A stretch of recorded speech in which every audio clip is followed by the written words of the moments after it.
فجر کے بعد سونے والوں کے لیے آخر رسول اللہ صلی اللہ علیہ وسلم نے کیا فرمایا ہے؟ آخر کیوں رسول اللہ صلی اللہ علیہ وسلم نے فجر کے بعد میں ترنت سونے سے منع فرمایا ہے؟ آخر کس وجہ سے یہ چیز منع کی گئی ہے؟ جانیں گے اس ویڈیو میں۔ دوستو، ہمارے اکثر نوجوانوں کا عالم یہی ہے کہ وہ رمضان المبارک کی خاص راتوں میں، رمضان المبارک کی بابرکت راتوں میں بھی ادھر ادھر پھرتے رہتے ہیں، سارا ٹائم یعنی ایسے ہی ضائع کرتے ہیں، ادھر گھومتے پھرتے رہتے ہیں، اور پھر صبح سحری کھانے کے بعد میں ترنت فجر کی نماز پڑھتے ہیں۔ بہت سے تو ایسے ہوتے ہیں گھر پہ ہی پڑھ کے ترنت سو گئے، پھر اٹھتے ہیں وہ ظہر میں اٹھ رہے ہیں یا بہت سے عصر میں اٹھ رہے ہیں۔ تو آخر یہ چیزیں غلط ہیں۔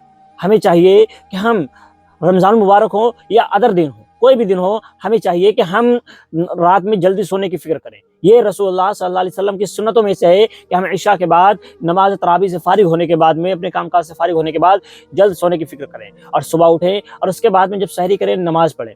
نماز پڑھنے کے بعد میں ہم غلطی یہ کر دیتے ہیں اکثر لوگ کہ فجر کی نماز کے بعد ہم سو جاتے ہیں۔ تو ہمیں یہ غلطی نہیں کرنی ہے، کیونکہ رسول اللہ صلی اللہ علیہ وسلم کا فرمان ہے کہ صبح فجر کے بعد اللہ تعالیٰ کے فرشتے آسمان سے اترتے ہیں اور وہ تمام لوگوں میں رزق تقسیم کرتے ہیں۔ یعنی وہ وقت ایسا ہوتا ہے کہ رزق تقسیم کرنے کا وقت ہوتا ہے، اور ہم اگر اس وقت سو رہے ہوتے ہیں تو پھر ہم اس چیز سے محروم ہو جاتے ہیں۔ ملتا تو ہے، لیکن آپ بھی جانتے ہوں گے جب ہم اگر جاگ رہے ہوں گے تو اس کا زیادہ ثواب ہے، اس وقت ہمیں زیادہ رزق ملے گا۔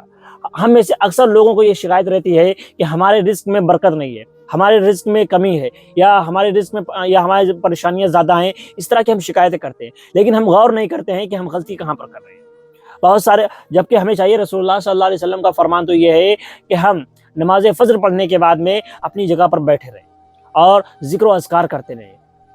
یعنی نماز فجر کا جو وقت ہے وہ ختم ہونے تک، سورج طلوع ہونے تک ہم اپنی جگہ پر بیٹھے رہیں، اور سورج طلوع ہونے کے 20 منٹ بعد نماز اشراق پڑھیں، اور اس کے بعد آپ چاہیں تو سو سکتے ہیں یا اپنے کام پہ چلے جائیں، جو آپ کی مرضی وہ کریں، لیکن سورج نکلنے تک آپ جاگنا ہے، اس سے پہلے نہیں سونا چاہیے۔ ایک مرتبہ کی بات ہے کہ رسول اللہ صلی اللہ علیہ وسلم اپنی پیاری بیٹی حضرت فاطمہ الزہرا رضی اللہ تعالی عنہا کے پاس گئے، دیکھا تو وہ آرام فرما رہی تھی، نماز فجر پڑھ کر وہ لیٹ گئی تھی، سو رہی تھی۔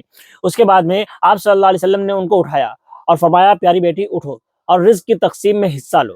اس وقت رزق تقسیم کیا جاتا ہے، اور جو لوگ اس وقت میں سوتے ہیں وہ بہت ہی بڑی نعمت سے محروم رہ جاتے ہیں، اس لیے اس وقت رزق تقسیم ہو رہا ہے، اس میں حصہ لو۔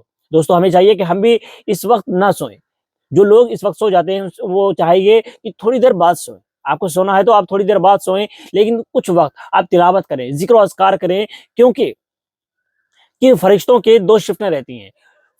دن میں جو فرشتے رزق لے کر آتے ہیں وہ فجر کے وقت لے کر آتے ہیں، فجر کے بعد وہ لوگ بندے کا رزق لے کر آتے ہیں، اور وہ دنیا میں آتے ہیں، جب دیکھتے ہیں کہ بندے اللہ کے بندے ہیں وہ ذکر و اذکار میں مشغول ہیں، اور اس وقت جو رات میں فرشتے آئے ہوتے ہیں وہ فجر کے وقت اپنے واپس چلے جاتے ہیں، اللہ رب العزت کے پاس جاتے ہیں۔ اللہ تعالیٰ سب کچھ جانتا ہے، وہ عالم و خبیر ہے، وہ ہر چیز کو جاننے والا ہے، اس کے باوجود اپنے فرشتوں سے پوچھتا ہے، اے فرشتوں بتاؤ تو میرے بندوں کے پاس سے آئے ہو، آخر میرے بندے کیا کر رہے تھے؟ تو وہ کہتے ہیں، یا اللہ تیرے بندے ذکر و اذکار میں مشغول تھے، تلاوت کلام پاک میں مشغول تھے، عبادتوں میں مشغول تھے۔ تو اللہ تعالیٰ کہتا ہے کہ میرے بندے مجھ سے کیا طلب کر رہے تھے؟ جبکہ اللہ تعالیٰ سب کچھ جانتا ہے، اس کے باوجود اللہ تعالیٰ فرماتا ہے کہ میرے بندے کیا طلب کر رہے تھے؟ تو فرشتے عرض کرتے ہیں، یا اللہ رب العزت تیرے بندے تجھ سے جنت کے طلبگار تھے، اور وہ اپنی مغفرت طلب کر رہے تھے، وہ رزق طلب کر رہے تھے، وہ یہ چیزیں طلب کر رہے تھے۔ تو اللہ تعالیٰ فرماتا ہے کہ اے فرشتوں گواہ ہو جاؤ، میں نے ان سب کو وہ چیز دے دی۔ اس کے بعد اللہ تعالیٰ فرماتا ہے کہ میرے بندے کس چیز سے پناہ مانگ رہے تھے؟ تو وہ کہتے ہیں، یا اللہ وہ تیرے بندے جہنم سے پناہ مانگ رہے تھے، جہنم سے حفاظت کی پناہ مانگ رہے تھے۔ تو اللہ تعالیٰ فرماتا ہے کہ اے فرشتوں گواہ ہو جاؤ، میں نے ان کو جہنم سے آزاد کر دیا۔ دوستو ذرا سوچئے، پھر اس کے بعد میں جو فرشتے دن میں آئے ہوتے ہیں وہ عصر کے بعد مغرب سے کچھ پہلے واپس جاتے ہیں، اور دوسرے فرشتے آتے ہیں۔ پھر جب والے فرشتے جاتے ہیں تو ان سے اللہ تعالیٰ پوچھتا ہے کہ میرے بندے کیا کر رہے تھے، اور جب اس وقت بھی اگر ہم ذکر و اذکار میں مشغول ہوتے ہیں نا تو اللہ تعالیٰ سے کہتے ہیں، یا اللہ تیرے بندے ذکر میں مشغول تھے۔ تو اللہ تعالیٰ بھی خوش ہوتا ہے کہ جب یہ فرشتے گئے تب بھی میرے بندے ذکر میں مشغول تھے، یہ فرشتے آئے ہیں تب بھی میرے بندے ذکر میں مشغول ہیں۔ دوستو ہمیں چاہیے کہ ان وقتوں میں، اسی لیے رسول اللہ صلی اللہ علیہ وسلم نے سونے سے منع فرمایا ہے، یعنی فجر کے بعد میں اور عصر کے بعد میں سونے سے رسول اللہ صلی اللہ علیہ وسلم نے منع فرمایا ہے۔ ہمیں چاہیے کہ ان 2 وقتوں میں خاص طور پر ہم نہ سوئیں، بلکہ ہو سکے تو زیادہ سے زیادہ ذکر و اذکار میں مشغول رہیں۔